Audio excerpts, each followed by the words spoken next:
Hello friends, आज का topic है हमारा कैनोनिकल इशू। और ये कैनोनिकल इशू होता है क्या, इसके क्या डीमेरिट्स है, इसके बारे में डिटेल में बात करेंगे।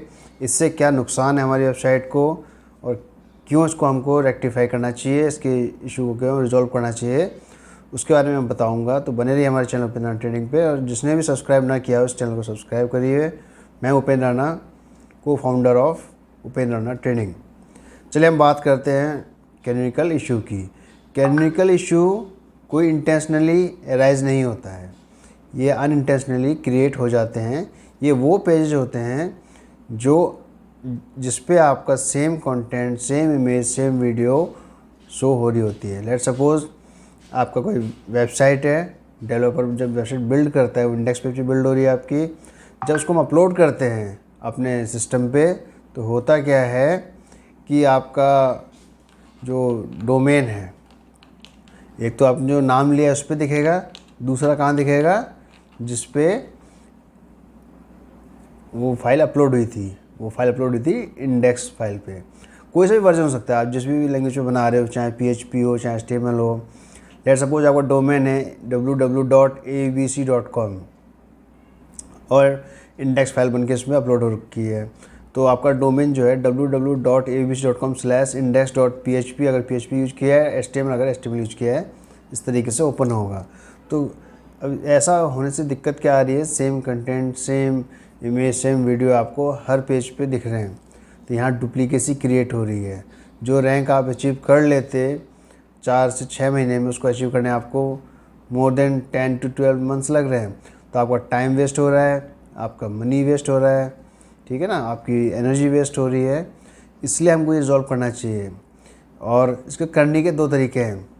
या तो आप कैनोनिकल टैग लगा लीजिए, या आप इसमें 301 रीडायरेक्शन कर सकते हो। अब होता क्या है, 301 रीडायरेक्शन करने से हम गूगल को ये सिग्नल देते हैं कि हमारा कौन सा पेज में इम्पोर्टेंट पेज है, किसको आपको ट्रस्ट करना है और किस पेज पे आप मेनली रीडायरेक्ट करोगे। ठीक है, लेट सपोज कि आपके मल्टीपल पेज हैं, तो आपको रखा कि www.abc.com पे ही यूज़र लैंड करे, बाकी पे ना करे। तो बाकी पेजेस को आप मूव करा दोगे उस वाले डिफ़ॉल्ट पे जो आपने सेट किया है। किसी क्लाइंट के लिए आप करते हो, आप क्लाइंट से पूछोगे कि सर आपको कौन सा डिफ़ॉल्ट पेज रखना है, बाकी के इनकेस आपके पेज बिल्ड हो रहे हैं तो आपको कैनोनिकल टैग या 301 रीडायरेक्शन लगा के मूव करा देना चाहिए।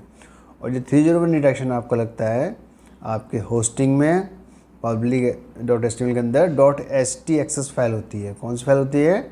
.htaccess फाइल होती है। वहाँ जाके हम 301 रीडायरेक्शन लगाते हैं। ऐसा करने से क्या होता है, आपकी कैनोनिकल इशू रिजॉल्व हो जाती है। ठीक है, क्योंकि हमें एक सिंगल पेज ही गूगल को बताना है किसी भी कीवर्ड के लिए, किसी भी। ये देखिए मल्टीपल टाइम्स ये क्रिएट हो जाते हैं। जैसे कि ई-कॉमर्स की बात की जाए कि मेरी कोई ई-कॉमर्स ब्रांड है, तो उसमें मैंने लेट सपोज शर्ट सेल कर रहा हूँ। ठीक है, अब मेरा URL जनरेट हुआ www.abc.com/black-t-shirt। ठीक, अब उसमें क्या होता है, साइज होते हैं, कोई एक्सेल सर्च कर रहा है, कोई XXL कर रहा है, कोई मीडियम कर रहा है, कोई स्मॉल कर रहा है। उस हिसाब से भी URL ऑटो जनरेट हो जाते हैं कि black-t-shirt/XL शर्ट, XL = शर्ट्स, इस तरीके से ना आपने देखा होगा जनरेट होते हैं। और होता क्या है, जब ब्लैक टी-शर्ट, उसका XL साइज़ वाला टी-शर्ट है तो कंटेंट वही, तो दोनों पे सेम कंटेंट दिख रहा है, बस वहाँ पे साइज़ के ज़्यादा फोकस कर रहा था, यहाँ पे एक जनरल प्रोडक्ट के तौर पे आ रहा था।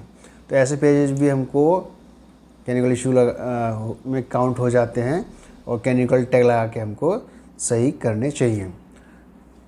और रीडायरेक्शन की बात कर रहे थे अभी हम, एक 301 होता है, दूसरा 302। उसके ऊपर मैं नेक्स्ट वीडियो बनाऊंगा। आशा करता हूँ आपको कैनोनिकल इशू के बारे में समझ में आ गया होगा। ऐसी तमाम जानकारी के लिए बने रहिए हमारे चैनल उपेंद्र राणा ट्रेडिंग पे। धन्यवाद।